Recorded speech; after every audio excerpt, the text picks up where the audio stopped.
өз жағымыздан жасайтын жұмыстарымызды айтып отырмыз. Сіздерді қолдау үшін. Түсіндіңіз ба? Бұл жерде біз бір-бірімізді түсінбей отырмыз ба? Түсіндіңіз ба? Ал енді қараңыз, мен сіздердің әкімдеріңізбен де сөйлестім. Бүгін таныстым. Ойын білдім.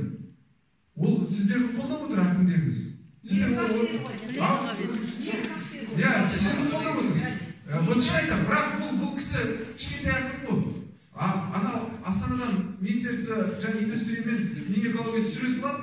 Ол мына инвесторларға сөйлем мұсат алады да келеді жұмысын жасап жатыр. Бірақ көрдіңіздер ме? Сондықтан бұл кісінің жоғары жақта адамдар бар. Сондықтан біз солардың бәріне жұмыс жасауымыз керек. Көрдіңіз бе? Сондықтан сіздер, кім сіздердің қарсыластарыңыз, кім сіздердің достарыңыз, соны біліп алыңыздар. Сіздердің қарсыластарыңыз мынау заводтың инвесторлары. Мынау салғатқан. Бұл өте үлкен адамдар, бұлар бай, миллиардерлер, Форбста жүрген. Вот осыларды тоқтатыңыз.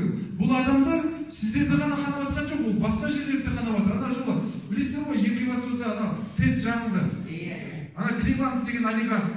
Ана тестті қожа алмаған, түк тесттің авариялық жағдайын бәрі қарамаған, банкке залогқа қойып, кредит алып, аборт жасап жүр, анау кетті де жарып кетті.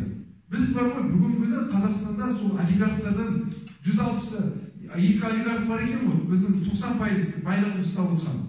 Соларды біз жөнге салуымыз керек, халық болып. Сіздерде мынау проблема бар, Екібастұзда анау проблема бар, Атырауда анау бар, мынау бар. Сөйтіп халықтың бәрін басы бірігу керек. Міне, сол кезде біз жеңеміз халық болып. Егер бөлек-бөлек жүрсек, әрқайсымыз ешнәрсе шеше алмаймыз.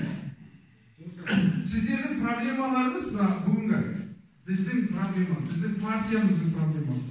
Мен сіздерге 100% айта аламын. Сол үшін біз